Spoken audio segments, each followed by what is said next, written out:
आपका अगर पेपर है तो वो आपका कंपेटिटर जो है, जो आपसे एग्री नहीं करता, वो अक्सर वो उसको भेजते हैं, क्योंकि एक तो ये है कि दूसरा बंदा जो है वो उसको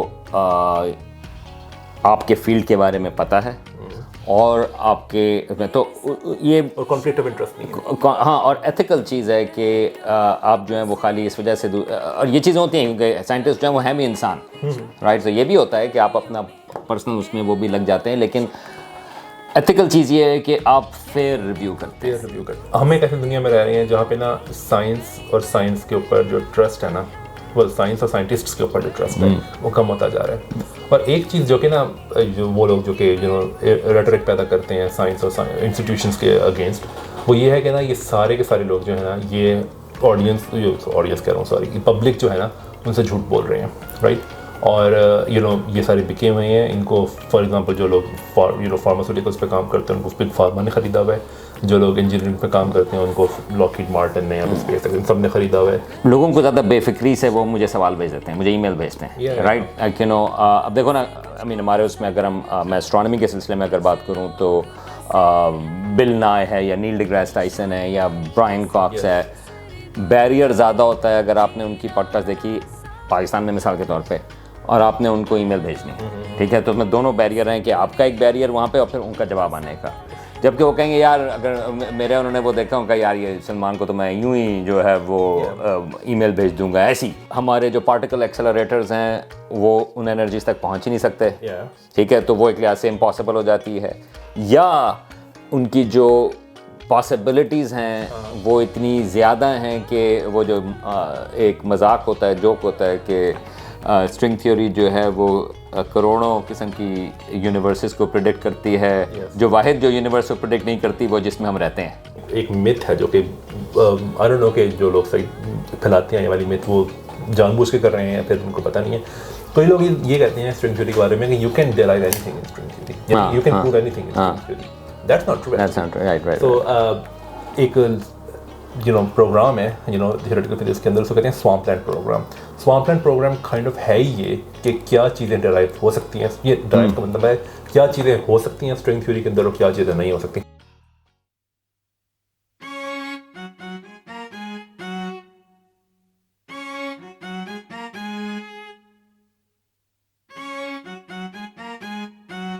यहाँ पर हम एमर्सन बैठे हुए हैं और मेरे साथ हैं हसन सलीम।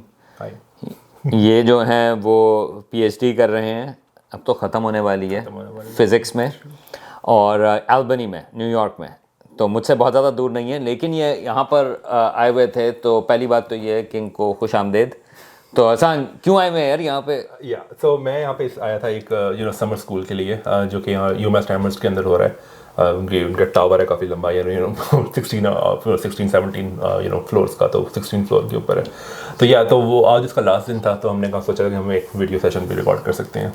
और टावर से इम्प्रेस हो गए हैं, ये वो ज़्यादा ख़ास बात है यहाँ पर। It's very good actually.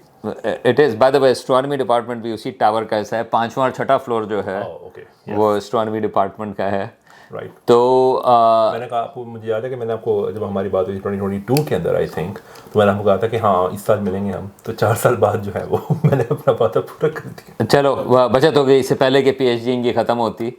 तो हमने कहा कि तरह बड़ी इनफॉर्मल किस्म की बातचीत है, तो अगर आपके सवाल हों, मेरे सवाल हों, हम इसमें बातचीत करते हैं ताकि बाकी लोगों को भी उससे फ़ायदा हो। तो आप थोड़ा सा बताएंगे वैसे कि पीएचडी कर किस चीज़ में रहे हैं यार? मेरी जो पीएचडी है वो मैंने 2-3 टॉपिक्स के ऊपर काम किया है। एक टॉपिक जो है वो स्ट्रिंग थ्योरी से रिलेटेड है, और स्ट्रिंग थ्योरी जो है वो एक प्रपोज्ड थ्योरी है क्वांटम ग्रेविटी की। तो क्वांटम ग्रेविटी का मतलब ये है कि आप ग्रेविटी को, जो कि एक इंटरेक्शन है हमारे यूनिवर्स के अंदर, उसको एक फ्रेमवर्क पे लिख सकते हो जिसको कहते हैं क्वांटम मैकेनिकल फ्रेमवर्क। आमतौर पे प्रॉब्लम ये होती है कि जब आप इसको इस फ्रेमवर्क पे लिखने की कोशिश करते हो तो आपको ना ऐसी क्वांटिटीज़ मिलती हैं जो कि फाइनाइट होनी चाहिए लेकिन वो इन्फिनिट हो जाती हैं। तो अब क्वांटम ग्रेविटी की थ्योरी फाइंड करना जो है वो एक काइंड ऑफ एक होली ग्रेल है फिजिक्स के अंदर, थ्योरेटिकल फिजिक्स के अंदर। तो स्ट्रिंग थ्योरी जो है वो उसकी एक अटेम्प्ट है। तो अब स्ट्रिंग थ्योरी के अंदर एक ख़ास तरह की जो स्ट्रिंग थ्योरीज है ना, जो कि हम स्टडी करते हैं, वो है super symmetric string theories. Super symmetric string theories जो है वो ये होती हैं कि उसके अंदर एक ख़ास सिमेट्री होती है, जिसे हम कहते हैं सुपर सिमेट्री। और सुपर सिमेट्री का मतलब ये है कि वो पार्टिकल्स जो कि बोसॉन्स हैं बोसॉन्स का मतलब वो पार्टिकल जो कि फोर्सेस कैरी करते हैं, जैसे कि फोटोन इलेक्ट्रोमैग्नेटिक फोर्स कैरी करता है, या फिर ग्लूऑन जो है वो स्ट्रॉन्ग फोर्स कैरी करता है, ये पार्टिकल्स बोसॉन्स हैं। और फिर वो पार्टिकल्स जिनसे मैटर बना हुआ है, for example electron, proton, right, ये पार्टिकल्स फर्मियंस हैं। तो सुपर सिमेट्री इनको कनेक्ट करती है। वो एक पार्टिकल बोसॉनिक पार्टिकल ले सकती है और उसको ट्रांसफॉर्म कर देगी फर्मियोनिक पार्टिकल में। तो ये सिमेट्री को हम सुपर सिमेट्री कहते हैं। तो अब अगर तो आपके पास सुपर सिमेट्री भी है तो इट टर्न्स आउट कि बहुत सारी कैलकुलेशंस बड़ी आसान हो जाती हैं, क्योंकि फॉर एग्जांपल अगर मैं कहूँ कि ना दो पार्टिकल्स हैं, वो पास आए हैं और उन्होंने इंटरेक्शन किया, मुझे नहीं पता क्या इंटरेक्शन किया, लेकिन कुछ इंटरेक्शन किए और फिर वो चले गए हैं। अब ये होने की प्रोबेबिलिटी क्या है? ये जब आप फिजिक्स में कैलकुलेट करते हो ना, तो इट टर्न्स आउट कि ना आपको एक आंसर मिलता है, बट वो आंसर ये होता है कि ये दो पार्टिकल्स हैं और उन्होंने कुछ भी नहीं कहा एक दूसरे को, बस यूं ही चले गए। ठीक है, इसको हम कहते हैं नो इंटरेक्शन। फिर एक ये हो सकती है पॉसिबिलिटी कि दो पार्टिकल्स आए हैं, इन्होंने एक पार्टिकल एक्सचेंज किया और फिर बाहर चले गए हैं। तो इसको कहते हैं ट्री लेवल, यानी कि क्लासिकल प्रोसेस, इसमें कोई क्वांटम मैकेनिक्स नहीं है। लेकिन और भी चीज़ें हो सकती हैं। एक ये हो सकता है कि ये दो पार्टिकल्स आए हैं, इन्होंने एक पार्टिकल एक्सचेंज किया, फिर वो ऊपर गए हैं, फिर एक और पार्टिकल एक्सचेंज किया, फिर वो दूर गए हैं। तो ये आप देख सकते हो कि यहाँ पे लूप बन चुका है। तो ये लूप डायग्राम्स हैं। तो ये जो लूप डायग्राम्स है ना, इसमें क्वांटम मैकेनिकल करेक्शंस इसमें क्वांटम मैकेनिकल इफेक्ट्स आते हैं। तो सुपर सिमेट्री की एक बहुत कमाल बात ये है कि ये जो जितने भी क्वांटम मैकेनिकल इफेक्ट्स हैं ना, वो ज़ीरो हो जाते हैं। तो आप ना कैलकुलेशंस कर सकते हो बगैर इन क्वांटम मैकेनिकल इफेक्ट्स की फिक्र किए। तो लोगों को ना बहुत पसंद है ये बात कि आप ना सुपर सिमेट्री के अंदर आपके पास कंट्रोल है। तो वो स्ट्रिंग, अच्छा बाय द वे ये भी एक वो है, मिथ है स्ट्रिंग थ्योरी के बारे में कि ना स्ट्रिंग थ्योरी के लिए आपको सुपर सिमेट्री चाहिए ही चाहिए। झूठ है, ये पॉपुलर साइंस की वजह से लोगों के झूठ है, उन्होंने जो है वो आगे कर दिया है। हाँ, ये झूठ है, क्योंकि ये ज़्यादातर पॉपुलर साइंस की वजह से बात फैली हुई है लोगों में। और एक और बात ये भी है कि बहुत सारे लोग जब स्ट्रिंग थ्योरी को पढ़ते हैं ना, तो पहली चीज़ जो उनको पढ़ाई जाती है ना, वो है बोसॉनिक स्ट्रिंग थ्योरी, क्योंकि वो आसान है। बोसॉनिक स्ट्रिंग थ्योरी जो है उसके अंदर फर्मियंस नहीं होते, और अगर फर्मियंस नहीं तो सुपर सिमेट्री कहाँ से आ गई? वो भी नहीं आएगी। तो अगर सुपर सिमेट्री नहीं है तो लोगों को लगता है कि non super symmetric string theory का मतलब है बोसॉनिक स्ट्रिंग थ्योरी, राइट? ओके, वो एक एग्जांपल है, but that's not the only super symmetry, that's not the only string theory जिसके अंदर सुपर सिमेट्री नहीं है। तो बोसॉनिक स्ट्रिंग थ्योरी प्रॉब्लमेटिक है क्योंकि उसके अंदर ऐसे पार्टिकल्स हैं जो कि बुरे हैं। बुरे का मतलब है कि वो टैकियॉन्स हैं, वो लाइट से तेज ट्रैवल कर सकते हैं, वो प्रॉब्लम्स, वो हल्का नहीं हो सकते। हल्का नहीं वो उनकी खास बात ये है कि वो हमेशा से स्पीड से, लाइट की स्पीड से ज़्यादा आगे मिले नहीं है, लेकिन वो थ्योरी के हिसाब से आ जाते हैं। उसमें और भी प्रॉब्लम, अब एक तो खैर ये प्रॉब्लम ऑफ कोर्स है कि वो लाइट से तेज ट्रैवल करते हैं, लेकिन एक और भी प्रॉब्लम है कि आप पास्ट में मैसेजेस भेज सकते हो अगर वो हाँ वो स्टार ट्रैक की हम बात कर रहे थे, तो स्टार ट्रैक में जो है टैक्यॉन बीम जो है वो बड़ी इस्तेमाल होती है उसी के अंदर। हाँ, सो टैक्यॉन्स बुरे हैं। अगर टैक्यॉन्स हैं आपकी थ्योरी के अंदर तो बहुत प्रॉब्लम है। तो बोसॉनिक स्ट्रिंग थ्योरी के अंदर टैक्यॉन्स हैं, तो अब कई तरह लोगों के ध्यान में बात बैठी होती है, क्योंकि वो बोसॉनिक स्ट्रिंग थ्योरी उन्होंने पढ़ी होती है, तो वो कहते हैं कि अगर सुपर सिमेट्री नहीं है फिर तो टैक्यॉन्स होंगे ही होंगे। Well, it's not totally correct, because हाँ ये बात सही है कि बहुत सारी जो स्ट्रिंग थ्योरी है जिनके अंदर सुपर सिमेट्री नहीं होती उसमें टैक्यॉन्स होते हैं, लेकिन 3 ऐसी हैं हमारे पास सुपर स्ट्रिंग थ्योरीज जो कि 10 डायमेंशंस के अंदर हैं जिसके अंदर टैक्यॉन्स नहीं है। तो मेरा जो काम है उनमें से एक स्ट्रिंग थ्योरी को स्टडी करना है बहुत डीपली कि उसकी सोल्यूशंस क्या हैं और क्या उनकी सोल्यूशंस के अंदर टैक्यॉन्स हैं, यानी कि अगर सोल्यूशंस में टैक्यॉन्स हैं फिर वो बुरी सोल्यूशंस हैं। तो ये एक जो सबसे बड़ा जो चंक है मेरी पीएचडी का, वो इसको ये काम स्टडी करना है। उसकी रीज़न एक बहुत बड़ी ये है कि जैसे कि मैंने कहा कि ये non super symmetric string theories जो हैं ये बहुत अनएक्सप्लोर्ड है, क्योंकि ज़्यादातर लोग जो है अट्रैक्ट होते हैं सुपर सिमेट्री की तरफ, तो उस पर बहुत काम है। नहीं, लेकिन स्ट्रिंग थ्योरी सही है कि नहीं? वो भी वो यहाँ पे हमारे दोस्त हैं वो हमजा वसीम, वो क्या कहेंगे? मैंने कहा आप उनको अगर आपने मैसेज करना हो तो क्या कहेंगे उनको यार? वो बातें मैं कैमरे पे वो एतराज़ होगा उनको। नहीं, मैं ये पूछ रहा हूँ कि देखें स्ट्रिंग थ्योरी जो है अगेन पॉपुलर परसेप्शन, तो मैं जो बात कर रहा हूँ वो मैं पॉपुलर हिसाब से बात करूँगा कि आज से 40 साल पहले ओके तो बहुत प्रॉमिसिंग चीज़ थी, राइट? के स्ट्रिंग थ्योरी जो है जब वो 80s में, तो ये था कि ये इससे बड़ी तो बात ही कोई नहीं, राइट? लग रहा था कि वो सोल्यूशन कर सकता है। नहीं, लेकिन वो था ना कि अगर कोई थ्योरी ऑफ एवरीथिंग उस हिसाब से, राइट? के लेकिन कि अगर किसी के पास कोई सोल्यूशन है तो वो स्ट्रिंग थ्योरी वो सोल्यूशन ला सकती है, क्योंकि उसके साथ मसला ये था उस वक्त के 10 डायमेंशन चाहिए, ठीक है, उसके सोल्यूशन नहीं है, वो आज भी है, लेकिन चलो वो तो छोड़े। लेकिन इसकी खास बात ये थी कि मैथमेटिकली जो है वो तमाम फोर्सेस को एक लिहाज से वो यूनिफाई कर सकती है, राइट? अब उसके बाद, और ये मैं आपको बिल्कुल पॉपुलर क्रिटिसिज्म की बात कर रहा हूँ, उसके बाद लेकिन फिर वो चीज़ें आहिस्ता आहिस्ता करके वहाँ तक पहुँचें कि उसकी जो प्रिडिक्शंस हैं या तो हमारे जो पार्टिकल एक्सेलरेटर्स हैं वो उन एनर्जीज तक पहुँच ही नहीं सकते, ठीक है, तो वो एक लिहाज से इम्पॉसिबल हो जाती है, या उनकी जो पॉसिबिलिटीज़ हैं वो इतनी ज़्यादा हैं कि वो जो एक मजाक होता है, जोक होता है कि स्ट्रिंग थ्योरी जो है वो करोड़ों किस्म की यूनिवर्सेस को प्रिडिक्ट करती है, जो वाहिद जो यूनिवर्स को प्रिडिक्ट नहीं करती वो जिसमें हम रहते हैं, राइट। तो इस लिहाज से आप कहाँ हैं स्ट्रिंग थ्योरी के हिसाब से, कहाँ पे प्रॉमिस है कि नहीं है यार? आपकी तो पीएचडी है। आई मीन क्या मेरी लाइफ के बारे में मुझे बहुत फिक्र है, तो मैं किसी ऐसी चीज़ पे काम नहीं करूँगा जिस पे प्रॉमिस ना हो। एग्जैक्टली, मैं वहीं पर जाना चाह रहा था। हाँ, तो आई थिंक आपने जो बातें कही हैं वो सही है। सबसे पहली बात पार्टिकल एक्सेलरेटर्स की बात करते हैं। अच्छा, ये जो बात है ना कि पार्टिकल एक्सेलरेटर्स जो हैं वो जो करंट पार्टिकल एक्सेलरेटर है, फॉर एग्जांपल सबसे बड़ा पार्टिकल एक्सेलरेटर जो अभी हमारे पास है वो LHC है, राइट। और भी बड़े लार्ज हेड्रॉन कोलाइडर, राइट। और भी बड़े पार्टिकल एक्सेलरेटर्स बन रहे हैं, लेकिन वो भी उन एनर्जीज तक नहीं पहुंच सकते अभी जो कि स्ट्रिंग थ्योरी को टेस्ट करने के लिए चाहिए। अच्छा, यहाँ पे ना मैं एक बात कहूँगा, सपोज करो कि स्ट्रिंग थ्योरी, सॉरी इसको छोड़ दो, मैं क्वेश्चन पूछते हैं कि ऐसा क्यों है और क्या एनर्जी स्केल चाहिए आपको स्ट्रिंग थ्योरी को डायरेक्टली टेस्ट करने के लिए। उसका आंसर ये है कि जो आपको एक एनर्जी स्केल होता है उसको कहते हैं प्लांक स्केल। प्लांक स्केल जो है वो आप समझ लो कि जो लार्ज हेड्रॉन कोलाइडर है ना, उसकी जो टोटल मैक्सिमम एनर्जी जिसको प्रोब कर सकता है वो है 13 टेरा इलेक्ट्रॉन वोल्ट्स, इसको हम TeV कहते हैं, ठीक है। अच्छा, अब टेरा इलेक्ट्रॉन वोल्ट्स का मतलब है 10⁻12 इलेक्ट्रॉन वोल्ट्स, ठीक है। हम ज़्यादातर ना GeVs में मेजर करते हैं एनर्जी, तो GeV जो है वो गीगा इलेक्ट्रॉन वोल्ट्स है। अब टेरा इलेक्ट्रॉन वोल्ट जो है TeV, उसके अंदर 1000 GeVs होते हैं, ठीक है। तो आप समझ लो कि 13,000 GeVs, ठीक है। तो ओके, यानी कि तकरीबन 10⁻4 के आसपास GeVs है। तो प्लांक स्केल क्या है? प्लांक स्केल है 10⁻19 GeVs, जो कि बहुत ज़्यादा है, ठीक है। अच्छा, अब क्वेश्चन ये पैदा होता है कि हमें कैसे पता कि ये 10⁻19 GeVs है? वो इसलिए पता है हमें क्योंकि प्लांक स्केल को अगर आप उसकी डिराइव करो ना कि उसका एक्सप्रेशन क्या है, तो उसके डिनोमिनेटर के अंदर ना G आता है, जो कैपिटल G नहीं होता, ग्रेविटेशन वाला। तो हमें पता है कि ग्रेविटी एक बहुत वीक फोर्स है, राइट। और ग्रेविटी जो कि एक वीक फोर्स है, तो ये जो G है, हालांकि वो डायमेंशन फुल कांस्टेंट है। अगर कोई बहुत टेक्निकल बंदा हो उसको वो कहेगा कि हाँ डायमेंशन फुल कांस्टेंट छोटा होना बड़ा होना जाए उसकी कोई सेंस नहीं बनती, हाँ आई एग्री।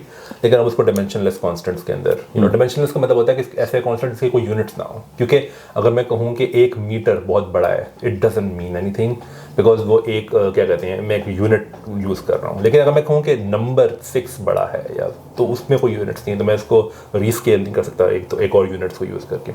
तो खैर, तो जो G है, जो ग्रेविटेशनल कांस्टेंट है, वो बहुत छोटा है, ठीक है। क्यों छोटा है वो? क्योंकि ग्रेविटी बहुत वीक है, और चूँकि वो कांस्टेंट डिनोमिनेटर में आता है, तो अगर आप किसी बहुत छोटे नंबर से डिवाइड करो तो आपको एक बहुत बड़ा आंसर मिलता है, ठीक है। इसलिए प्लांक स्केल बड़ा है। अभी जो मैंने सारा आपको रीजनिंग दी है कि प्लांक स्केल बड़ा है, इसमें कहीं स्ट्रिंग थ्योरी तो नहीं आती ना? नहीं, इसमें सिर्फ एक चीज़ आ रही है, वो है कि ग्रेविटी वीक है।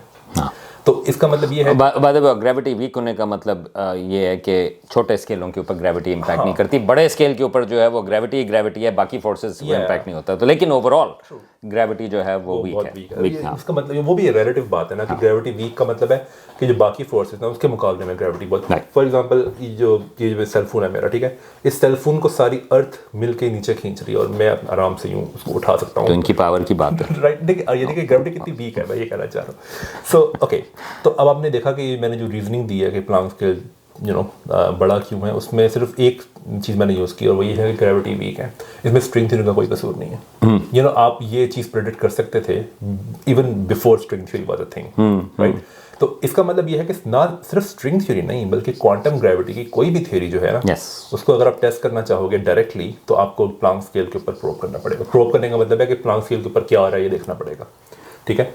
तो स्ट्रिंग थ्योरी जो कि क्वांटम ग्रेविटी की एक कैंडिडेट थ्योरी है, तो ऑफ कोर्स उसके लिए भी ये बात ठीक है। तो ये पॉपुलर साइंस में ऐसी दी जाती है कि जैसे कि स्ट्रिंग थ्योरी का प्रॉब्लम है कोई, ये बात वो तो उसकी सक्सेस की वजह है ना। देखिए, इसकी वजह ये है कि बाकी थ्योरीज तो मैथमेटिकली भी इतनी अच्छी नहीं है, राइट। आई मीन, तो उसकी जो पॉपुलैरिटी की वजह ये थी कि उसकी एक लिहाज से एक उम्मीद उसने दी थी। that's true. बाकी तो उम्मीद भी नहीं देते अक्सर। I agree with तो I think that is the reason वो That's true. अगर आप वो पॉपुलर हो जाएं तो फिर आप स्क्रूटनी आपकी ज़्यादा होती है। I think that and it should be that way. हाँ. I mean आप पॉपुलर हो जाए तो आपकी स्क्रूटनी होनी चाहिए बिल्कुल ज़्यादा। अच्छा तो एक बात मैंने क्लैरिफाई कर दी कि हाँ ये बात सही है कि स्ट्रिंग थ्योरी को डायरेक्टली प्रूव करने के लिए, डायरेक्टली इनडायरेक्टली तो हो सकती हैं चीज़ें, और डायरेक्टली प्रूव करने के लिए आपको एक ऐसा एक्सेलरेटर बनाना पड़ेगा जो कि प्लांक स्केल के ऊपर जा सके। और अगर आप सिंपल सी कैलकुलेशन करो ना कि ये एक्सेलरेटर कितना बड़ा होना चाहिए, तो इट टर्न्स आउट कि ये एक्सेलरेटर जो है वो गैलेक्सी जितना बड़ा होना चाहिए। हाँ. मिल्की वे गैलेक्सी जितना बड़ा। तो अब आप ये हमें दो चीज़ें हैं। एक आप ये कह सकते हो कि ओके तो इंसान नहीं बना सकते, लेकिन सपोज करो कोई एडवांस लाइफ फॉर्म है तो क्या वो बना सकती है ये एक्सेलरेटर? We don't know. अगर तो वही कर सकती है तो इसका मतलब है कि ये इम्पॉसिबल नहीं है, लेकिन हमारे लिए अभी इम्पॉसिबल नहीं है ये। दूसरी बात यह है कि लेनर्ड सस्किंड एक फिजिसिस्ट हैं, वो इस एक्सेलरेटर्स के नाम होते हैं, जैसे कि सिंक्रोट्रॉन फॉर एग्जांपल। तो सस्किंड ने इसको इस नाम दिया हुआ है इस एक्सेलरेटर को जो कि गैलेक्सी जितना बड़ा, वो कहता है इसको गेडेंकोट्रॉन।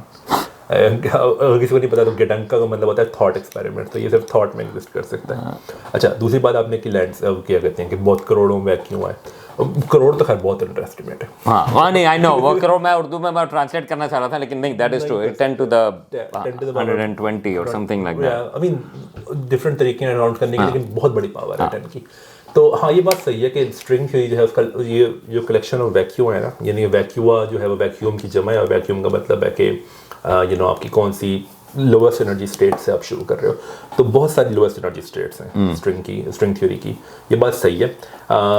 तो उसका तो मैं कोई जवाब नहीं दे सकता। ये बात सही है कि स्ट्रिंग थ्योरी जो है उसकी बहुत सारी लो एनर्जी स्टेट्स हैं।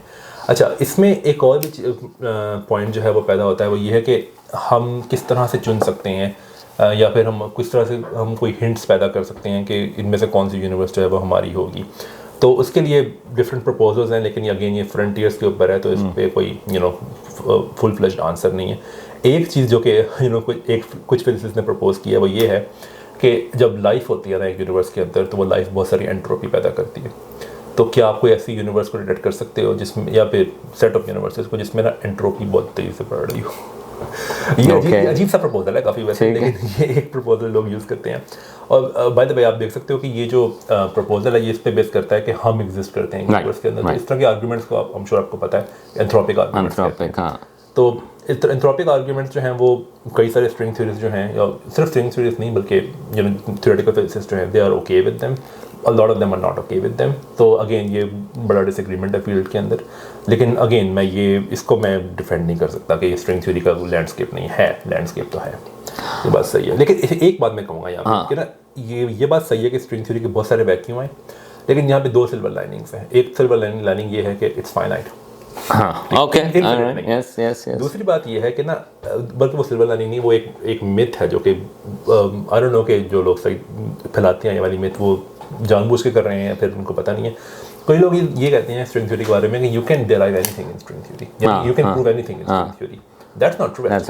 तो एक प्रोग्राम है थियोरेटिकल फिजिक्स के अंदर, उसको कहते हैं स्वैम्पलैंड प्रोग्राम। स्वैम्पलैंड प्रोग्राम काइंड ऑफ है ये कि क्या चीज़ें डिराइव हो सकती हैं। ये डिराइव का मतलब है क्या चीज़ें हो सकती हैं स्ट्रिंग थ्योरी के अंदर और क्या चीज़ें नहीं हो सकती। फॉर एग्जांपल एक चीज़ जो कि कभी नहीं हो सकती स्ट्रिंग थ्योरी के अंदर, ये कंजेक्चर है, वो ये है कि जो भी आप वैक्यूम लोगे ना उसमें ग्रेविटी वीकेस्ट फोर्स होगी। इसको कहते हैं वीक ग्रेविटी कंजेक्चर। तो आप ऐसा नहीं है कि आप कुछ भी ड्राइव कर सकते हो, क्योंकि आप ऐसी कोई वैक्यूम नहीं लेकर आ सकोगे जिसमें ग्रेविटी वीकेस्ट फोर्स नहीं है। ठीक है, ये एक कंजेक्चर है। फिर इसके अलावा और भी कंजेक्चर हैं। फॉर एग्जांपल एक कंजेक्चर ये है कि कुछ खास तरह की सिमिट्रीज होती हैं, वो खैर में बहुत ज़्यादा टेक्निकल नहीं होना चाहिए, लेकिन कुछ खास तरह की सिमिट्रीज होती हैं, उनको कहते हैं ग्लोबल सिमिट्री। ग्लोबल सिमिट्री का मतलब है जो कि हर पॉइंट ऑफ स्पेस टाइम पे एक तरह ही है। ठीक है, तो ये बहुत ज़्यादा वेल टेस्टेड कंजेक्चर है। वो ये है कि ना क्वांटम ग्रेविटी की जो भी थ्योरी है ना उसमें ग्लोबल सिमेट्रीज नहीं हो सकती। इसको कहते हैं नो ग्लोबल सिमेट्रीज कंजेक्चर। तो ऐसा नहीं है कि आप स्ट्रिंग थ्योरी से ग्लोबल सिमेट्रीज निकाल सकते नहीं निकाल सकते।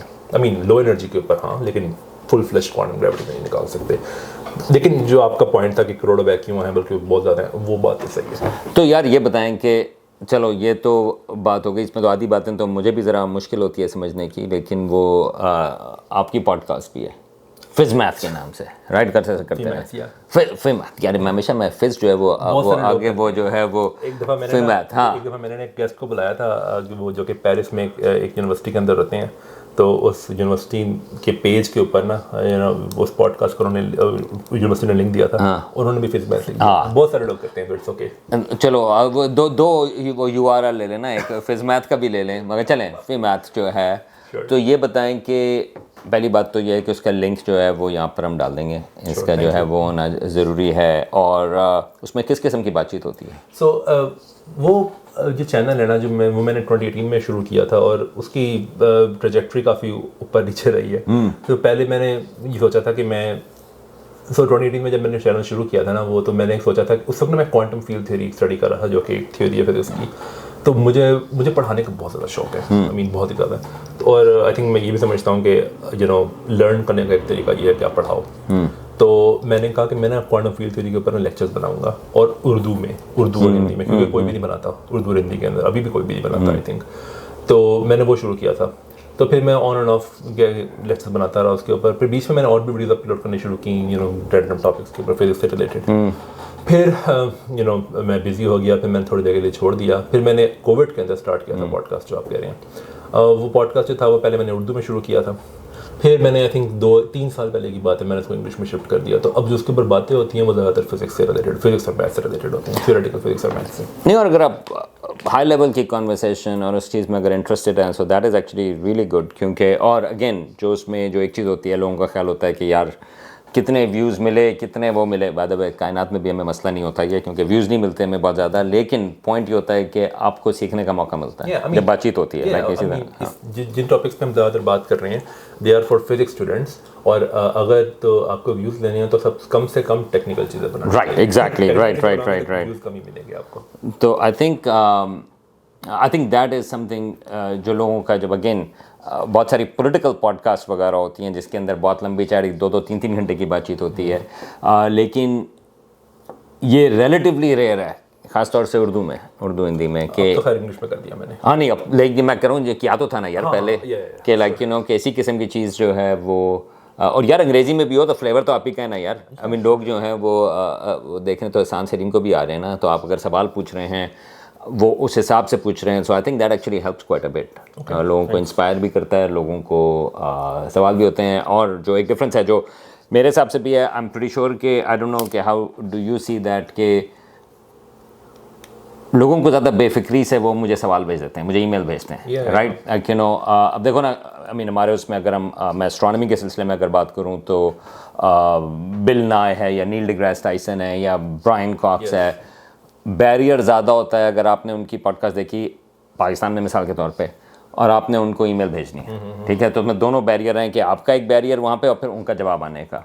जबकि वो कहेंगे यार, अगर मेरे उन्होंने वो देखा उनका, यार ये सलमान को तो मैं यूं ही जो है वो ईमेल भेज दूंगा ऐसी, right. And I think that's great, right. तो I think that's the thing what I am saying, कि अगर आपके हिसाब से भी, I mean I am sure के लोग जो हैं वो दे वुड फील मोर कि यार वो आपको अप्रोच कर सकते हैं rather than somebody else. Distance कम महसूस करते हैं, एग्जैक्टली। आई थिंक इसमें बहुत अच्छा पॉइंट है वैसे, लेकिन इसमें 2 चीज़ें। एक तो ये है कि जो आपने बात की कि लोग कम हिचकिचाहट महसूस करते हैं, राइट। इनफैक्ट ऐसी भी स्टोरीज हैं, आई थिंक 2 या 3 लोगों की स्टोरीज हैं कि जिन्होंने मुझे कॉन्टैक्ट किया था कुछ साल पहले, and they asked me for help regarding something, and those people were actually able to secure PhD positions abroad. So इस तरह की सक्सेस स्टोरी जब सुनने को मिलती है तो बहुत खुशी होती है। इसका मतलब ये होता है कि कुछ इम्पैक्ट में थोड़ा सा है दुनिया के ऊपर, चाहे मेरे काम का ना हो इतना। राइट। नहीं, आई mean I think that is really important, क्योंकि उसमें आपको पॉसिबिलिटीज़ नज़र आती हैं कि ये चीज़ जो है वो हो सकती है। और आई थिंक ये चीज़ जो है बहुत अहमियत रखती है। दूसरा पॉइंट जब मैं कह रहा था वो ये है कि ना, जब मैं 2014 के अंदर 2013 और 2014 में जब मैं ब्रीफ हिस्ट्री ऑफ टाइम पढ़ रहा था, क्योंकि वो बुक है जिसने मुझे एक तरह से फिजिक्स में पुल किया था, स्टीफन हॉकिंग की। यस। तो तब मैंने मेरे जहन में हमेशा ये बात रहती थी कि ना, हमारे मुल्क के लोग ये फिजिक्स कर भी सकते हैं क्या, क्योंकि मुझे कोई दिखता नहीं था जो हमारे मुल्क में कर रहा हो ये फिजिक्स। आई मीन डॉक्टर सलाम साहब हैं, लेकिन ऑफ कोर्स वो भी काफ़ी पुरानी बात हो गई, और उन्होंने भी पाकिस्तान में रह के नहीं की फिजिक्स। तो जब आपको दिखता है ना कि आपके कल्चर से कोई बंदा जो है वो इन चीज़ों पे बात कर रहा है, तो आपको ना एक वो जो एक होती है ना इंटरनल एहसास कमतरी, वो ख़त्म हो जाती है। आप कहते हो कि हाँ हमारे लोग कर सकते हैं, तो अगर ये कर सकता है तो मैं क्यों नहीं कर सकता। तो ये जो है ना, ये एक आई डोंट नो कि क्या लफ्ज़ यूज़ करूँगा मैं यहाँ पे, लेकिन एक एहसास कि हमारी कम्युनिटी नहीं कर सकती, ये बात ख़त्म करने में काफ़ी बड़ा ज़रिया बन सकती है ये चीज़। नहीं, आई थिंक दैट, और ये अगेन ये तमाम चीज़ें हम जो अभी भी बात कर रहे हैं वो भी इसी वजह से कर रहे हैं क्योंकि ये अगर आपके पास कोई एग्जांपल नहीं होगी तो आपको वो लगता है कि ये चीज़ तो पॉसिबल ही नहीं है। मगर अगर एग्जांपल होती है, चाहे आप जो कुछ भी समझें, घर की मुर्गी दाल बराबर भी, लेकिन कम से कम है तो मुर्गी ना, हमें मुर्गी के ऊपर भी तो फोकस करें, खाली दाल के ऊपर क्यों फोकस कर रहे हैं। तो नहीं, अच्छा, so that's actually really good. आप बताएं, आपको कोई सवाल है कोई इसके सिलसिले में, क्योंकि बात कर रहे थे पीएचडी के सिलसिले में बात करेंगे, and you can also talk about क्या पीएचडी में आप कैसे पहुंचे, या क्या करना चाहिए पीएचडी के लिए। आई थिंक क्या कहते हैं, सबसे पहले आपको ये पता, अगर आप चाहते हो ना कि आप क्या कहते हैं पीएचडी करो अब्रॉड से, तो आई थिंक एक चीज़ जो कि आपको पहले से पता होनी चाहिए ना, वो ये है कि आपका इंटरेस्ट एटलीस्ट ब्रॉडली है क्या। आपका वाहिद जो क्या कहते हैं मकसद अप्लाई करने का ये नहीं होना चाहिए कि मैंने बाहर जाना है, क्योंकि आई think that's not a good reason. और दूसरी बात ये है कि लोगों को नज़र आ जाएगा कि आपको यही रीज़न है सिर्फ बाहर आने का, तो आप चाहे बाहर आ भी जाओ, उसके बाद आपको बहुत I don't know what's the right word, लेकिन बहुत सारी ख्वारी भी सहनी पड़ सकती है। ये वैसे बाहर जाने की जो बात कर रहे हैं वो अमेरिका से बाहर नहीं है, पाकिस्तान से बाहर जाने की बात कर रहे हैं, क्योंकि हम तो बाहर बैठे हुए हैं और अब तो लोग वैसे यहाँ से भी बाहर जा रहे हैं, चीन अक्सर जा रहे हैं। तो मैंने कहा कि मैं ज़रा क्लैरिफाई कर दूँ ये कौन से वाला बाहर है। बाहर का मतलब अब्रॉड है, अगर इंडिया में भी सुन रहे तो इंडिया है। राइट। तो ये मतलब है मेरा अब्रॉड। तो अगर आपको पता है कि आपने इस चीज़ में काम करना है, तो फिर अगर आपको ये भी एग्जैक्टली नहीं पता ना कि आपने एग्जैक्टली किस चीज़ पे काम करना है, दैट्स फाइन, बिकॉज जितने भी जो पीएचडी स्टूडेंट्स होते हैं उनको प्रॉब्लम नहीं पता होती स्टार्ट से, लेकिन उनको एटलीस्ट ब्रॉडली पता होता है कि मेरी जो डोमेन है क्या, राइट। तो फिर अगर आपको डोमेन पता है तो फिर आपको ये जानने की ज़रूरत है कि उस डोमेन में जो लोग जिनके साथ आप काम करना चाहते हो वो किन किन यूनिवर्सिटीज़ के अंदर हैं, और फिर आप यूनिवर्सिटीज़ में अप्लाई करो। एक जो बहुत ज़्यादा मिसकंसेप्शन में लिखता हूँ ना, क्योंकि बहुत सारे लोग मुझसे क्वेश्चन पूछते हैं, वो ये है कि ना, वो ये कहते हैं कि फ्रांस में मैंने जाना है, कंट्री पहले डिसाइड कर लेते हैं, क्या काम करना है, किसके साथ काम करना है, कौन सी यूनिवर्सिटी में जाना है, वो बाद में देखेंगे, कंट्री पहले डिसाइडेड है। ये एलियन है मेरे लिए, बिल्कुल एलियन कॉन्सेप्ट है कि आप कंट्री आपने पहले डिसाइड कर लिया, उसके बाद आप देख रहे हो मैं काम क्या कर। मैं इसको थोड़ा सा और ऐड कर दूँ, यूनिवर्सिटी भी, क्योंकि ग्रेजुएट लेवल पे हो सकता है कि आपको शौक हो, अगर मैं एस्ट्रोनॉमी की बात करूं तो हो सकता है जहाँ मुझे शौक था गैलेक्सीज के ऊपर काम करने का, तो बहुत सारे एस्ट्रोनॉमी डिपार्टमेंट्स हैं जहाँ पर कोई काम नहीं कर रहा गैलेक्सीज के ऊपर। वो MIT में भी हो सकता है, वो कहाँ पे स्टैनफोर्ड में भी हो सकता है, अगर वहाँ पर कोई गैलेक्सीज पे काम नहीं कर रहा, मैं अगर उधर जाऊँ तो मैं वहाँ पर गैलेक्सीज के ऊपर काम नहीं कर सकता, राइट, लाइक तो स्पेशलिटीज़ भी होती हैं अगर आपको कोई शौक हो। Now on the other hand उसमें ये भी है कि आपको ब्रॉड शौक होने चाहिए, क्योंकि फ्लेक्सिबिलिटी। मगर ऑन द अदर हैंड अगर आप किसी खास चीज़ में शौक रखते हैं तो आपको ये देखना होता है कि आपकी जो पर्टिकुलर यूनिवर्सिटी जहाँ पे आप जाना चाह रहे हैं, या कौन सी यूनिवर्सिटी के डिपार्टमेंट में स्ट्रेंथ क्या है वहाँ की। आई मीन फॉर एग्जांपल जब मैं ICTP में था तो उस वक्त एक ICTP क्या है? International centre for theoretical physics Italy के अंदर है, ये सलाम साहब ने कायम किया था 1964 के अंदर। तो उस वक्त हमने अप्लाई करना था PhDs के लिए, तो अब यूनिवर्सिटी ऑफ ह्यूस्टन एक अच्छी बड़ी यूनिवर्सिटी है यहाँ पे, ठीक है। तो उसके लिए ना हमें क्या कहते हैं स्कॉलरशिप भी मिल रही थी, और हमें थोड़ी सी वो मिल रही थी क्या कहते हैं प्रेफरेंशियल ट्रीटमेंट, क्योंकि ICTP के थ्रू करना था हमने। लेकिन वहाँ पे कोई भी नहीं करता काम जिस पे मैं काम करना चाहता, तो मैंने अप्लाई भी नहीं किया। अच्छा, राइट, क्योंकि अगेन क्या करूँगा मैं वहाँ जाके, अगर मैं चला भी गया वहाँ पे अच्छे बड़े लोग हैं जो काम करते हैं, लेकिन जिस चीज़ पे मैं काम करना चाहता हूँ वो नहीं था वहाँ पे, तो क्या फ़ायदा अप्लाई करने का। तो आप जगह जहाँ पे आपने पहले जाना है वो बाद में डिसाइड करना, पहले आप देखो कि लोग कहाँ पे हैं जिनके साथ आप काम। अब मैं ज़्यादातर ग्रेजुएट स्टूडेंट्स की बात कर रहा हूँ, अंडरग्रेड के लिए नहीं, वो एक डिफरेंट चीज़ है। अगर आपने PhD का काम करना है तो आप ये देखो कि आप कौन कौन से लोग हैं जिनके साथ काम करना चाहते हो, फिर वो लोग जहाँ मर्जी हों, वो चाहे साउथ कोरिया में क्यों ना हो, अब वहाँ जाओ, क्योंकि एक एडवाइजर का अच्छा होना ये बहुत ज़रूरी है। चीन जाना पड़े तो चीन भी चले जाएं, वो तो हर जगह, तो वो तो बहुत करीब है। हाँ, तो नहीं, absolutely, and that is very important.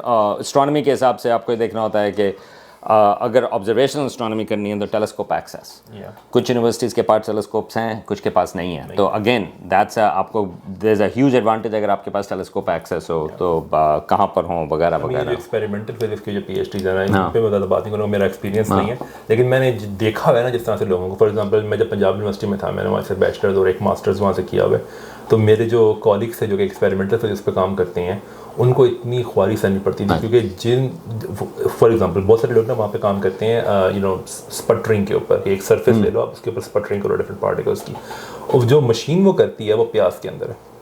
प्यास क्या? प्यास जो है वो Pakistan institute for engineering and applied sciences, ये इस्लामाबाद के अंदर है।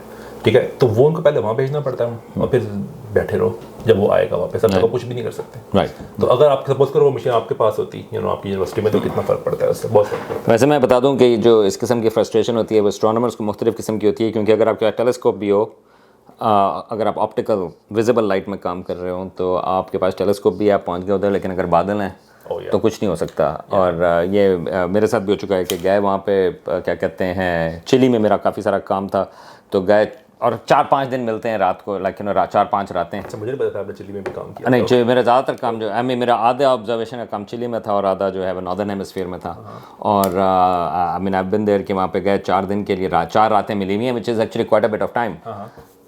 स्नो स्टॉर्म 4 दिन का। स्नो स्टॉर्म चिली के अंदर? ये तो पहाड़ी के ऊपर है ना, हम तो ऊपर हैं। हाँ, 4 दिन के बाद वापस आ गए, क्या हुआ? कुछ भी नहीं। और अगली दफ़ा जो आपको दोबारा से अप्लाई करना है 1 साल के बाद टाइम मिलेगा, राइट। सो ये जो चीज़ें हैं, दैट इज़ ये चीज़ें बहुत एलियन है मेरे लिए। हाँ, so that is a possibility. Train station में बैठ के भी कैलकुलेशन कर सकता हूँ जहाँ भी चाहूँ। अच्छा, तो इससे पहले कि हम बातचीत ख़त्म करें, साइंस की दुनिया, उसके बारे में बताएं कि आपका क्या ताल्लुक़ है साइंस की दुनिया का, क्योंकि बहुत सारे जो हमारी गुफ्तगू हो चुकी है वो साइंस की दुनिया का कनेक्शन भी वहाँ से भी है, और साइंस की दुनिया जो है वो अमेजिंग ग्रुप फेसबुक के ऊपर भी है। आपका उससे क्या ताल्लुक़ है? हमारे इस सिलसिले में कायनात पर भी हम बात कर चुके हैं, बड़ा सारा ग्रुप है उर्दू में साइंस के सिलसिले में, तो आप अपना ताल्लुक़ बताएं उससे। सो साइंस की दुनिया जो है वो, वैसे जैसे मैं कह रहा था कि मैं कोई फाउंडर नहीं हूँ उसका, ग्रुप का, लेकिन मैं बहुत लेट ज्वाइन किया है उसको, आई थिंक कोई उसके बनने के कुछ 6 साल बाद। लेकिन साइंस की दुनिया जो है वो एक फेसबुक ग्रुप है, आई थिंक उसके ऑलमोस्ट 1 मिलियन से ऊपर उसके मेंबर्स हैं। तो वो उसका जो मकसद है ना उस ग्रुप का, वो ये है कि उर्दू लैंग्वेज के अंदर साइंस का जो मवाद है वो ज़्यादा से ज़्यादा हम एक तो प्रोड्यूस करें, उससे कई सारे फ़ायदे होते हैं। तो फ़ायदा ये होता है कि वो लोग जिनका एक लैंग्वेज बैरियर है, जो कि इंग्लिश समझ नहीं सकते लेकिन वो साइंस को समझना चाहते हैं, उनके लिए जो है वो ये आसानी पैदा हो जाती है कि वो साइंस की मुस्तनद इन्फॉर्मेशन जो है वो सीख सकते हैं। अच्छा, मुस्तनद क्यों मैं कह रहा हूँ, क्योंकि बहुत सारे और ग्रुप्स हैं जहाँ पे मुस्तनद, छोटे बड़े, जहाँ पे मुस्तनद इन्फॉर्मेशन नहीं मिलती है उर्दू लैंग्वेज के अंदर। दूसरी बात ये है साइंस की दुनिया की कि ना बहुत सारे लोग जो कि ना लिखना चाहते हैं साइंस के ऊपर उर्दू लैंग्वेज के अंदर, उनको मौका मिलता है कि वो लिख सकते हैं साइंस की दुनिया के अंदर, और फिर लोग ऑफ कोर्स अपने कमेंट दे सकते हैं कि आप ये इम्प्रूव करो, वो इम्प्रूव करो, तो उन लोगों की जो है वो भी वो होती है कि इम्प्रूवमेंट होती है इस ग्रुप के अंदर। और तीसरी बात यह है कि ये एक कम्युनिटी एक तरह से बिल्ड होती है, ये बहुत बड़ी कम्युनिटी है, ऑफ कोर्स मिलियन पीपल बहुत ज़्यादा होते हैं, तो एक कम्युनिटी बिल्ड होती है इस और कनेक्ट क्या कर रहा है उन सब लोगों को, जो कम्युनिटी है, सिर्फ एक चीज़ है, वो है साइंस का शौक, दैट्स इट। तो ये एक कल्चर डेवलप करना पाकिस्तान के अंदर के साइंस को कि आप साइंस को अगर आप सीखो तो आप वही लेफ्ट और ऐसा नहीं कि आप कोई अलग हो इंसान बाकी से, क्योंकि अगर ऐसी कम्युनिटी का हिस्सा ना हो तो आपको लगता है कि अगर आपको साइंस में इंटरेस्ट है तो आपको ऐसा लगता है कि मैं कोई बहुत ही अलग इंसान हूँ, क्योंकि सब लोग जो हैं वो, अभी वैसे इंजीनियरिंग भी साइंस यूज़ करती है, तो ऐसा नहीं कि इंजीनियरिंग साइंस नहीं करती, लेकिन ज़्यादा लोग जो है इंजीनियरिंग कर रहे हैं या फिर लॉयर्स बन रहे हैं, किसी को साइंस का शौक ज़्यादा है नहीं इर्द गिर्द, तो आपको लेफ्ट आउट फील नहीं होता एटलीस्ट। तो for example I could have used that when I was going into physics. और अब तो खाली उनका फेसबुक ग्रुप नहीं है, बाय द वे यूट्यूब भी है, तो वो भी उसका भी लिंक देंगे, और कदीर साहब से और जरार साहब से जो उनके कुछ फाउंडर्स हैं उनसे कायनात में बातचीत हुई है। आपका रेगुलर सेशन है कि नहीं है? रेगुलर सेशन है ना, कब होता है वो? वेट, कौन सा? अब कोई सवाल जवाब का कुछ? हाँ, मेरा और कदीर साहब का एक रेगुलर सेशन होता है, उसका नाम है फहम साइंस। उसमें हम ये करते हैं कि लोगों के सवालात इकट्ठे करते हैं एक मंथ के अंदर, और मंथ के एंड पे या फिर मंथ के बीच में हम रिकॉर्ड करते हैं और उन सवालों के जवाब देते हैं। तो हम सवाल जो है वो फेसबुक से भी लेते हैं, यूट्यूब से भी लेते हैं। तो आप अगर आप पूछना चाहते हो अपना कोई सवाल, तो आप या तो फेसबुक पे हम एक डेडिकेटेड पोस्ट होती है उसके ऊपर आप सवाल पूछ सकते हो, या फिर क्या कहते हैं वीडियोस के कमेंट्स में पूछ सकते हो। तो हम ये हर महीने करते हैं। बस तो सवाल भेजो, ये फहमे साइंस है, ये सहमे साइंस नहीं है, तो डरने की बात नहीं है, ये जो है वो शौक की बात है। तो नहीं, और कोई चीज़ इससे पहले कि हम ख़त्म करें, कोई और? आई थिंक और कोई चीज़ मेरे जहन में है तो नहीं, लेकिन आई थिंक जो हमने चीज़ें डिस्कस करनी थी, तो ये कि मैं क्या कर रहा हूँ यहाँ पे, और मैं किस चीज़ पे काम करता हूँ, और इस एडवाइस बाहर पीएचडी में अप्लाई करने के लिए, आई थिंक इन पे ही बात करनी थी हमने ज़्यादातर। तो आपके पास और कनेक्शन करना हो, आपके पास फिज़िक्स के सवाल हों, आपके पास सवाल हो स्ट्रिंग थ्योरी के बारे में, एतराज़ हो, आप कहेंगे कौन सी चीज़ झूठी है कौन सी चीज़ नहीं है स्ट्रिंग थ्योरी के बारे में, तो ये आप जो हैं वो हसन को चेकआउट करें। लेकिन ब्रॉडली हर महीने साइंस की दुनिया के सवाल हैं, लेकिन ultimately I mean I think जो जिसकी वजह से हमने बातचीत भी करनी थी वो ये थी कि लोगों को पता चले कि पाकिस्तानी जो हैं वो मुख्तलिफ़ फील्ड्स के अंदर मौजूद हैं। और इंजीनियरिंग, मेडिसिन, उसमें तो बहुत सारे होते हैं, लॉयर्स भी होते हैं, फ़िज़िक्स, एस्ट्रोनॉमी में जनरली रिलेटिवली कम है लेकिन मौजूद हैं, यू नो। सो और ये बहुत इंपॉर्टेंट चीज़ है कि लोगों को पता हो कि बहुत सारे पाकिस्तानी जो हैं वो फ़िज़िक्स और एस्ट्रोनॉमी के अंदर मौजूद हैं। और इंडियंस तो ऑफ कोर्स अगर वो हिंदी के सिलसिले में तो उनकी तो बहुत बड़ी तादाद है, लेकिन ये चीज़ लोगों तक पहुंचाना जो है वो एक ज़रूरी है। आखिरी सवाल, कोई एक मिसकंसेप्शन साइंस के सिलसिले में जो आपको बेइंतहा तंग करती है? बहुत सारी हैं वैसे। नहीं, इसलिए मैंने कहा कि आप एक बताएं मुझे, इसमें से वो कौन सी होगी? ओके, अगर मैंने एक पिक करनी हो तो मैं वो काफ़ी जनरल सी मिसकंसेप्शन पिक करूँगा। हम एक ऐसी दुनिया में रह रहे हैं जहाँ पे ना साइंस और साइंस के ऊपर जो ट्रस्ट है ना, साइंस और साइंटिस्ट्स के ऊपर जो ट्रस्ट है वो कम होता जा रहा है। और एक चीज़ जो कि ना, जो वो लोग जो कि रेटरिक पैदा करते हैं साइंस और इंस्टीट्यूशंस के अगेंस्ट, वो ये है कि ना ये सारे के सारे लोग जो है ना, ये ऑडियंस कह रहा हूँ, सॉरी, ये पब्लिक जो है ना उनसे झूठ बोल रहे हैं, राइट। और ये सारे बिके हुए हैं। इनको फॉर एग्जांपल जो लोग फार्मास्यूटिकल्स पे काम करते हैं उनको बिग फार्मा ने ख़रीदा हुआ है, जो लोग इंजीनियरिंग पे काम करते हैं उनको लॉकहीड मार्टिन ने या स्पेस सब ने ख़रीदा हुआ है, और जो लोग फिजिक्स पे काम करते हैं उनको उनकी भी कुछ फंडर्स के नाम लेते हैं तो बहुत ज़्यादा है, लेकिन उन्होंने ख़रीदा हुआ है। तो मैं आपको सिर्फ एक चीज़ कहूँगा, अगर आपको लगता है, पहली बात तो ये है कि ना साइंस की जो कम्युनिटी है ना, हाँ, they are like nice people, but they don't agree on everything. I mean जो एक साइंटिस्ट है ना, वो चाहते हैं कि वो अपने कॉलीग्स को गलत प्रूफ करें, राइट। ये सबसे आसान तरीका, पता है, आसान तो खैर नहीं, लेकिन वन शॉट तरीका एक बिग साइंटिस्ट बनने का ये है कि प्रूव योर कॉलीग्स रॉन्ग। अगर आपको ये कहो कि सब साइंटिस्ट जो है एक दूसरे से एग्री करते हैं तो ये झूठ है, बहुत बड़ा झूठ है, बहुत ही बड़ा झूठ है। ये साइंटिस्ट जो है वो एक दूसरे को गलत प्रूफ करना चाहते हैं। वो चाहते हैं कि जो भी रिजल्ट मेरा कॉलीग प्रोड्यूस कर रहा है ये मैं क्यों ना प्रोड्यूस कर दूँ, और मुझे ये साबित करना है कि उसका काम जो है वो गलत है। तो एक डिस्कवरी जब होती है ना, तो वो डिस्कवरी के ऊपर पीछे इतना काम हुआ होता है और इतना क्रिटिसिज्म हुआ होता है उसके ऊपर कि वो डिस्कवरी बनती इसलिए है क्योंकि उसको कोई गलत प्रूफ कर नहीं सका। बहुत से लोगों ने कोशिश की लेकिन वो कर नहीं सका। अगर कोई भी बंदा उसको गलत प्रूफ कर देना तो वो आप कभी सुनोगे भी नहीं उस न्यूज़ के बारे में कि ये कोई डिस्कवरी, क्योंकि वो बहुत पहले मर जाएगी चीज़। तो दूसरी बात यह है कि अगर आपको प्रूफ चाहिए मेरी इस बात, हो सकता है कि आप कह रहे हो कि मैं झूठ बोल रहा हूँ कि साइंटिस्ट जो है एक दूसरे को प्रूफ करना चाहते हैं, तो मैं सिंपल सा आपको एक प्रूफ दे सकता हूँ। आप ना कभी टाइम मिले ना तो ये जो पीयर रिव्यू रिपोर्ट्स नहीं होती हैं पढ़ लो, आपको नजर आ जाएगा कि जर्नल्स के अंदर पीयर रिव्यू रिपोर्ट्स ये होती हैं कि जब आप एक जर्नल में पेपर सबमिट करते हो तो उस पेपर को पब्लिश करने से पहले एडिटर जो है वो ये एक एनोनिमस पीयर रिव्यूअर को कहता है कि मुझे बताओ कि ये काम जो है पब्लिश करने के लायक है या नहीं। वैसे एक नहीं होता, वो कुछ फील्ड्स में 2 होते हैं, कुछ फील्ड में 3 लोगों से पूछते हैं वो। तो आप वो रिपोर्ट्स पढ़ो, वो रिपोर्ट्स जो है वो बहुत फेमस हैं इस चीज़ के लिए कि वो बहुत ब्रूटल होती हैं, क्योंकि वो एनोनिमस है ना, तो वो हमें जो जिस बंदे ने लिखा है वो पेपर उसको नहीं पता कि वो कौन बोल रहा है ये, तो आप जो मर्जी बोल दो यार, जो मर्जी तो खैर नहीं। और आइडियली जो एडिटर होता है वो आपका अगर पेपर है तो वो आपका कंपेटिटर जो है, जो आपसे एग्री नहीं करता, वो अक्सर वो उसको भेजते हैं, क्योंकि एक तो ये है कि दूसरा बंदा जो है वो उसको आपके फील्ड के बारे में पता है और आपके उसमें तो ये और कॉन्फ्लिक्ट ऑफ इंटरेस्ट नहीं है। हाँ, और एथिकल चीज़ है कि आप जो है वो खाली इस वजह से और ये चीज़ें होती हैं क्योंकि साइंटिस्ट जो है वो है भी इंसान, राइट। तो ये भी होता है कि आप अपना पर्सनल उसमें वो भी लग जाते हैं, लेकिन एथिकल चीज़ ये है कि आप फेयर रिव्यू करते हैं और अगर आप रिजल्ट से डिसएग्री भी करें, लेकिन आप मेथड ये नहीं कहते कि यार इसको ना छापें क्योंकि ये मुझसे डिसएग्री करता है। आई मीन मैं कह रहा था ना कि आप कुछ भी कह सकते हैं, उसका मतलब ये है कि आपको जो सही लगता है वो बगैर डर के कह सकते हैं। हाँ, तो इट्स अ कॉम्प्लेक्स थिंग, मगर ये बहुत पावरफुल चीज़ है। और खाली कॉलीग्स की बात नहीं, ये वो जो बात होती है कि आइंस्टाइन भी हो या कोई भी हो, खाली आपने उसकी बात इसलिए नहीं सुननी क्योंकि उनका बड़ा नाम है, बल्कि आप किसी को भी चैलेंज कर सकते हैं, और जितना बड़ा नाम को आप चैलेंज करेंगे और अगर आप उनको गलत साबित कर दें, गलत साबित करना मुश्किल है, राइट। तभी अगर आप गलत साबित कर दें उसी वजह से साइंस प्रोग्रेस करती है, क्योंकि बिल्ट इन मैकेनिज्म है कि अगर आप सही साबित कर देंगे तो वो आगे बात चलेगी, अगर आप नहीं साबित करेंगे तो वो आगे नहीं चलेगी। गलत साबित करना मुश्किल है, लेकिन तरक्की उसी के अंदर है।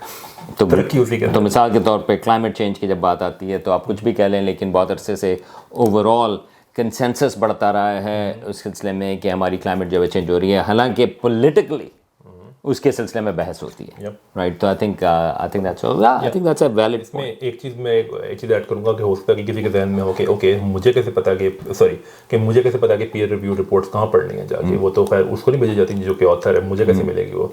तो कुछ जर्नल्स हैं जिनके अंदर पीयर रिव्यू रिपोर्ट्स पब्लिक होती हैं। फॉर एग्जांपल SciPost एक जर्नल है, SciPost, ये एक जर्नल है जिसके अंदर कई सारे जर्नल है वैसे, लेकिन एक जर्नल का नाम है SciPost फिजिक्स। तो वहाँ पे हाई एनर्जी फिजिक्स के पेपर ज़्यादातर पब्लिश होते हैं, उनकी पीयर रिव्यू रिपोर्ट्स पब्लिक है, आप जाके पढ़ लो। कई दफ़ा तो वो पीयर रिव्यूअर का नाम भी पब्लिक होता है, वो भी एनोनिमस नहीं होता। तो आप जाके पढ़ लो, देख लो कि क्या कहते हैं, कितना कोई एग्री करते हैं साइंटिस्ट एक दूसरे के साथ। वो तो चाहते हैं कि जितना हो सके हम तो गलत साबित करें दूसरे बंदे को। तो सबसे बड़ी मिसकंसेप्शन जो मैं अगर मिसकंसेप्शन मैंने बोलनी हो तो वो ये है कि साइंटिस्ट जो हैं वो एक दूसरे से एग्री करते हैं और एक दूसरे को गलत साबित नहीं करना चाहते। ये बहुत बड़ा झूठ है। सही, बहुत बहुत शुक्रिया हसन यहाँ पर आने का, और ग्लैड कि आपका जो है वो कॉन्फ्रेंस जो है वो ठीक ठाक हो गई, वर्कशॉप यहाँ पर ठीक ठाक हो गई, और गुड लक ख़त्म करने में, PhD ख़त्म करने में ज़रा हिम्मत चाहिए होती है। लेकिन मैं ये बता दूँ कि जब आप करीब होते हैं PhD ख़त्म करने के, ख़ास तौर से जिस स्टेज पर आप हैं, तो एक अमेजिंग चीज़ होती है जिसको जब आप उसके अंदर होते हैं तो उसको अप्रिशिएट करना मुश्किल है। और वो ये है कि इस वक्त आपको दुनिया में आपसे ज़्यादा आपके फील्ड में बहुत कम लोगों के जिनको पता है आपसे ज़्यादा, राइट। और ये थोड़ा सा ब्रीफ पीरियड ऑफ टाइम होता है कि जिसमें आप जो हैं अपने सब्जेक्ट मैटर में सबसे बड़े एक्सपर्ट होते हैं, राइट। और फिर उसके बाद आपकी चीज़ें मुख्तलिफ हो जाती हैं। लेकिन PhD जब ख़त्म कर रहे होते हैं या PhD कर रहे होते हैं, that is an amazing feeling.